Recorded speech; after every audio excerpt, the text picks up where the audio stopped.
Hi, my name's Costas, and today I've got with me Ravi Mayar. Hi, Ravi. Hey, how you doing? Now, where do we start? It's been a long couple of days. I think we ended off with you taking a picture of me passed out here, didn't you? Yeah. When we announced it was a wrap. It's a wrap. It's a wrap. They wrapped me and shook me out. You are originally from Canada. Yeah. I was born in England and grew up in Montreal, Canada. Okay. A bit like me, I was born in London and grew up in Cyprus. Yeah. So that's probably the only common thing we've got. Yeah. Except we have a better hockey team. Yeah. So you came about 8 years ago. About 9 years ago. 9 years. Yeah, 9 years ago I arrived here, and the plan was I was in the hotel business, and I thought, all right, I'm going to go back in the hotel business. I've worked cruise ships, 5-star, all up market places, and I said I'd come here and I'd go somewhere else after, within the industry. It didn't turn out that way. What happened? I arrived here, and I started working Oceana Kingston, and I was doing 4 nights a week. And I loved it. I loved magic. I loved what I was doing, and I just decided to move forward on that. And you've been doing magic ever since? Ever since, yeah, full time. It's been an uphill battle, but then there's times where uphill battle, but amazing. I'm in a good place now, so it feels good. What type of magic do you do? Because not only you do close-up magic, you're also a pickpocket. Yep. And a hypnotist. Yep. And I gather you combine them all together.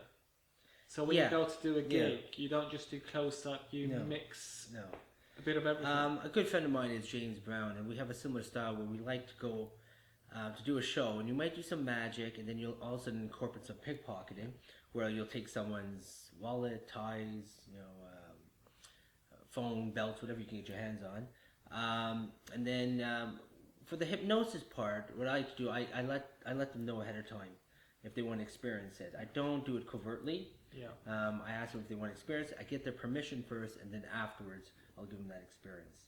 But yes, everything's done with the confines of my performance. So, but with the pickpocketing, what I do is as I pickpocket people using magic as misdirection, maybe, or just going and doing pickpocketing without any magic. Everything's returned at the same time. It's not, you don't want to insult your client by being half an hour later, but look, I have your wallet.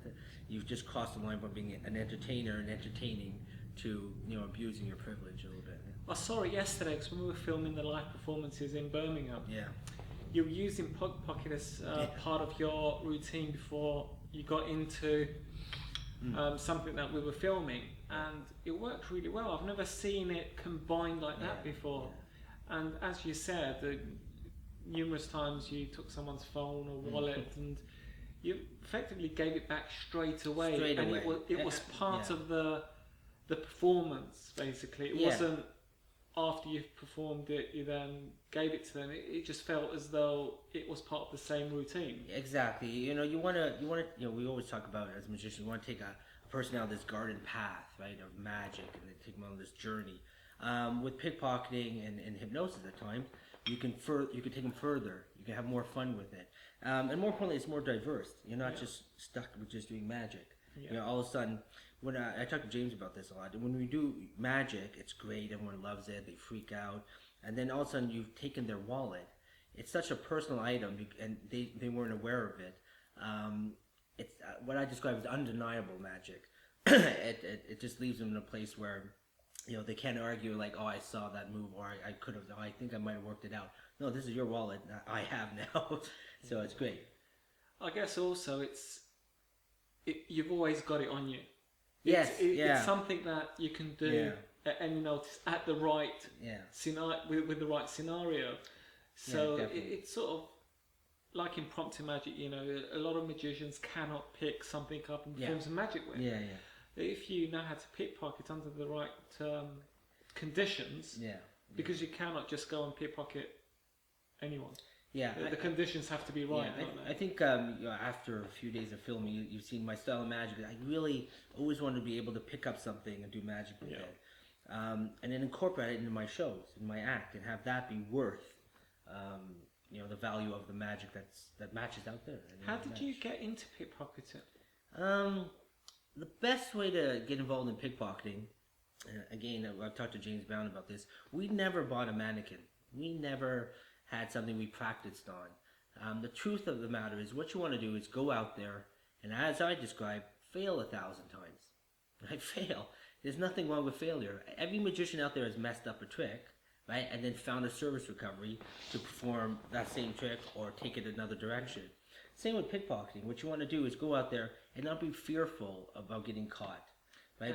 How did you get into it? How did I get into it? I do an interest, like everything else. Magic, pickpocketing, hypnosis, I do an interest in it, even to this point where I'm starting to create magic as well. I drew an interest. I love the idea of creating something, and I thought, okay, let's see if I can do it.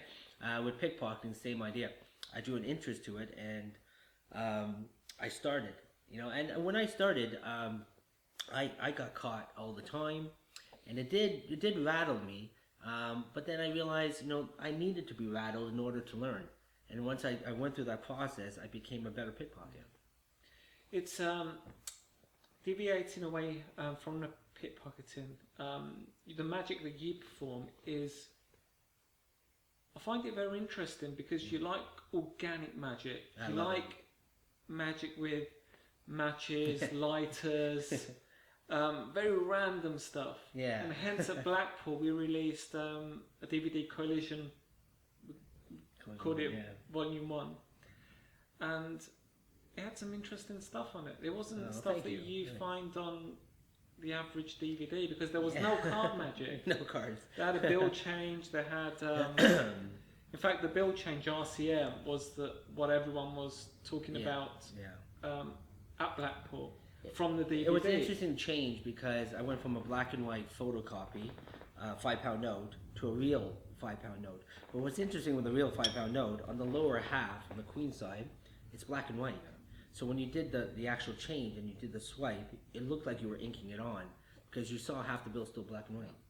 But even though that was the selling point of the DVD at Blackpool, when people bought the DVD, they were actually talking about another effect, which I found interesting because I thought RCM was the better product.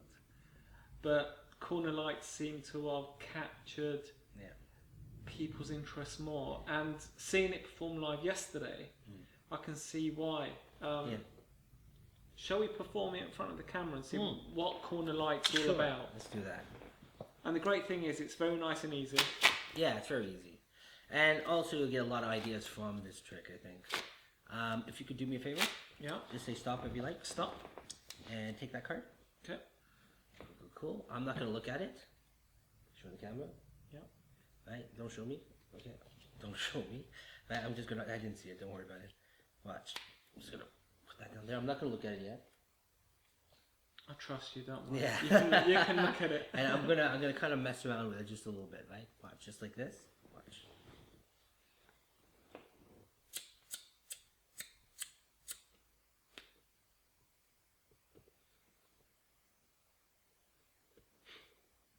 So inside the lighter now is the corner that you've torn from this card, and it actually matches. Yeah. And again, okay. There is some cards involved. There is the lighter is the main. Yeah, I mean, on the last DVD, I said no card tricks, and this is the only card trick. And on this Collision Volume 2, there's no card tricks, not even something close to this. Close to that. Right? What I love about this is using an everyday object and doing something completely abnormal to it. And I love that kind of style of magic. I think also that one of the main things I found that, well, I wouldn't call it an issue. One of the things that occurred to me, and also the response to a lot of the stuff on the DVD, because they were organic, people didn't get the effects at times. For example, Voodoo Match. Voodoo Match is something you do use in the real world. In fact, all these tricks, you do use them. Yeah, these effects are great from bars to weddings. I mean, I've used them in every environment. And I love it because I've done stuff at weddings, the same tricks at weddings that I do in bar. The crowds change. more alcohol in certain groups, but everyone reacts the same. And I love the fact that the common denominator is that they're everyday objects. It's organic. People relate to it, and the end result after you do something magical with that item is they react crazily. I love that. It's like voodoo magic. A lot of people didn't think it would work in a real world, but you do use it, and it's actually what people call a reputation maker. It hits them in the right places, always at the right time. I think with Voodoo Match, there's certain things that you need to try live. You need to just try it live. It's similar to pickpocketing. You can read a book, you can watch a movie, but you have to go out there. And then when you have your success level and you get the response, you feed off that and you see the reaction, you realize how powerful pickpocketing is. It's similar to Voodoo Match. It's a singular trick. Basically, what it is, it's a match. Voodoo Match? Voodoo Match is, I show a lighter, similar to this, a lighter, or you can use a Zippo if you want to get fancy and do a little flourish with it. Zippo and a box of matches. I give them to the spectator. I go, can you give me one of the matches? Right? They take out a match. I take the match. I put it into their hands. I take the lighter, blow the flame on it. If I have a Zippo, and little flourishes. I do like a little flourishes at the right space of time because it really accentuates, I believe, the magic. So I'll do a little bit of the moves, and then they open their hand, and there's a half-burnt match in their hand, right? So they freak out because it's done within the framework. You're not going in your pockets, nowhere, right? It's all done here, right? And then right after and it's really spooky. It's really spooky live when you see this half-burnt match. So they react, they scream, or I call this a screamer trick, right? It's one of those tricks where people just scream, right? And then after, I get them to pinch and hold the match, and I relight it. Taking one step further to make it, and what happens? They scream, and then when they get to the ending where I relight it, they get really silent. It's like I think you should put them over the edge a little bit. I saw it yesterday, and the reactions were far better than I actually thought they were. Oh, thank you. Appreciate that. Yes, because it's something that you couldn't really appreciate from a performance in the studio type thing. It needs to be done right in front of real people. I mean, if you do something in the studio, like you take RCM and you change it, people can see that change as their parent. They go, wow, and it draws interest, right? When you have something more kinesthetic like Voodoo Match, and it's small, you have to see you have to try it live, or you have to see them live with it. So you perform all this organic magic, released Collision Volume 1. You've been in various magazines as well. You had various interviews. I work with Asiana magazine, and they did an editorial on me, saying that I'm one of the top 7 must-have at your weddings, which was it was a great honor for them to do that because they're a huge magazine. They're international. They go across the world. I've seen the magazine in Canada, in parts of Asia. So to get that kind of editorial and their respect was amazing. It was amazing. It put me in good light, and I'm very thankful for it. As you'll see on his website, he calls himself Celebrity Magician.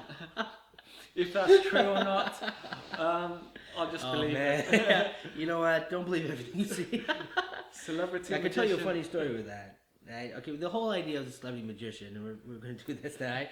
It was 9 years ago. 9 years ago, and I thought, wow, man, what could be cool? What could be cool? I'm a magician. Okay, I didn't have any pickpocketing or hypnosis skills, so I go, what could I do to make sound cool? Magician, with the connotation of saying magician, you think of something, not what I look like. You think it has a kind of a geeky connotation, right? The truth be told, right?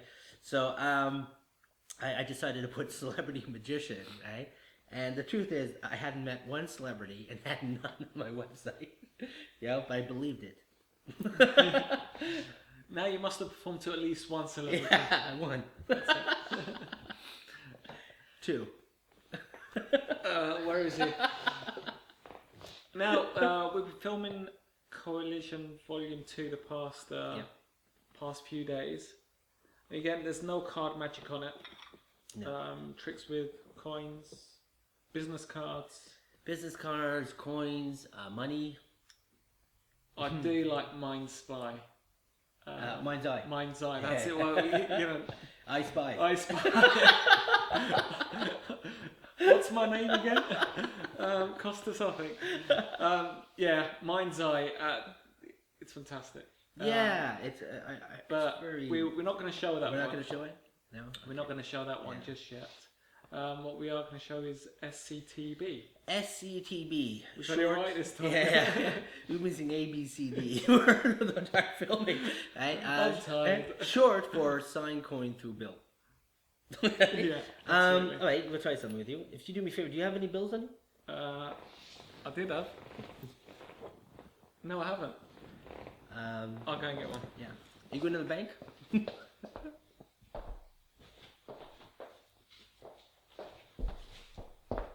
Excellent. All right. I've got some money. All right. So, can I borrow your £10 note? All right. Is it okay? You can trust me? You can give it back. Perhaps. Here's your change. All right. Do me a favor. Put your initial on the coin. And it's a normal 10p, right? I could borrow that as well. Cool. Okay. What I'm going to do is I'm going to take your signed coin. I'm just going to wrap it up in the bill. Bring it up. Sorry. Wrap it up in the bill just like that.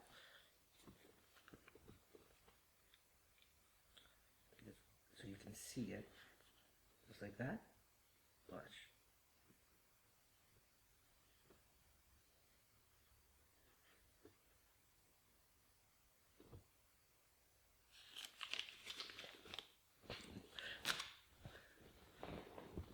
Spooky. Don't know what to say. It works really well. Yeah. Reactions yesterday were fantastic. Yeah, it was great fun, man. I really enjoyed it, man. And again, you borrow a £10 note. In case you get to keep it. What, the 10p, not the £10 note? You didn't notice. I was gonna charge. I'm a pickpocket, but that's stealing, man. Isn't that what pickpockets really do? Yeah, but not so apparent. Have you got your toffee on? Usually there's not a camera on me. How do you see? You created quite a few organic items. Yeah. Do you see that's what you mainly concentrate on? Will concentrate on, or do you think you're trying to get into something? It's a hard one because I think every magician out there has bought tricks and found out they'll never use them again. Yeah. Yeah. And I went down that road myself. A lot, and I would buy stuff, and it looked amazing. You watch the trailer; it was like a movie trailer. You think, I gotta see this film, right? I gotta get this trick. So I would get it, and then you realize that it just wasn't practical, and you couldn't use it and stuff like that. And that upset me. That upset me a lot, right? So for myself, I see myself creating things with everyday objects all the time. I really enjoy that. What I do want to broaden my horizons a little bit, because I know I'm doing small effects, but they play big on the human level, right? Yeah. With people. And I think I'll always continue that. But like any learning curve, like pickpocketing and everything else, hypnosis, everything I do, what I want to do is I'm gonna broaden my horizons in my learning and keep on learning more. And I get the privilege of hanging out with some very creative people. Yeah. So it's really nice.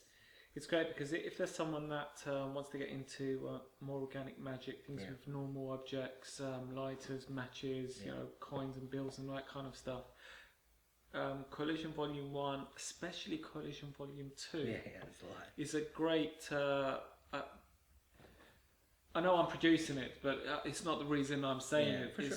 Thank you. It is nice very organic magic, yeah. And it works in the real world.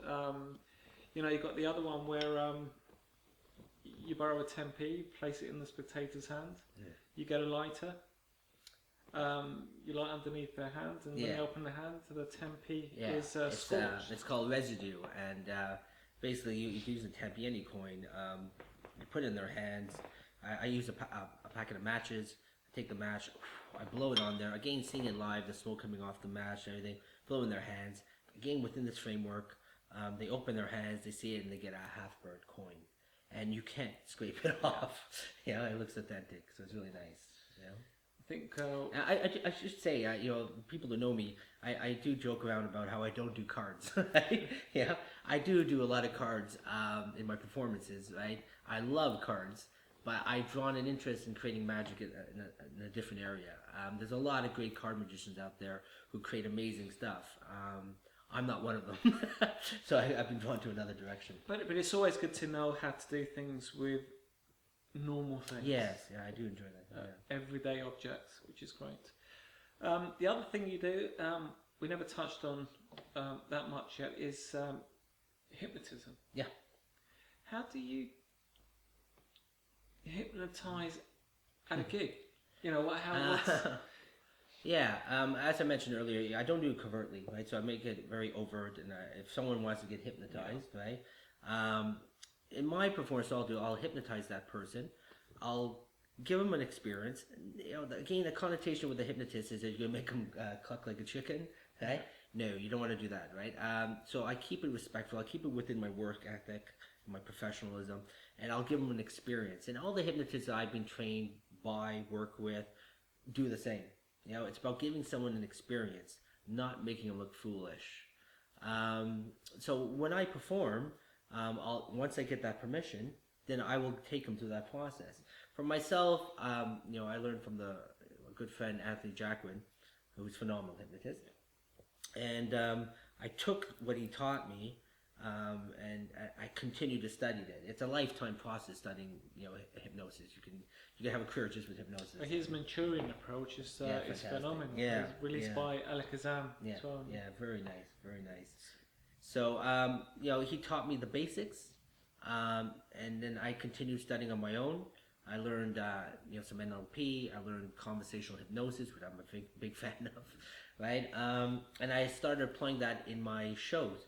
So instead of going up to someone and testing them the old standard way, where you go put your fingers together, or your hands are getting closer, I decided that I was going to use language to get to that place I want to take them.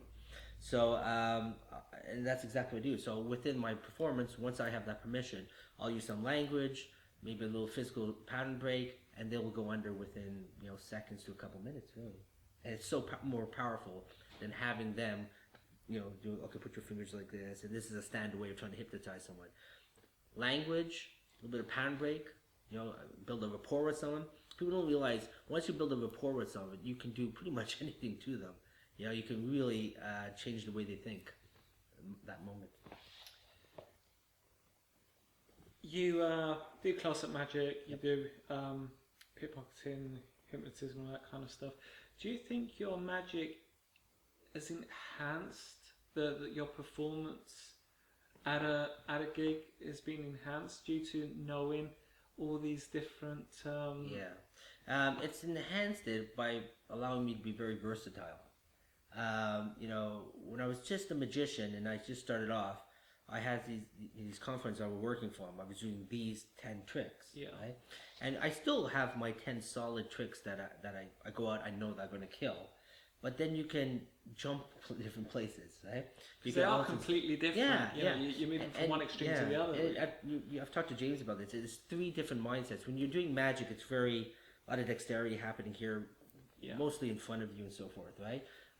Then you go pickpocketing, and you have to be somewhat what we call a toucher. You have to be able to go, hey, man, how you doing? Get in their space, right? Proximity of space in order to take something, and you got to change your mindset there.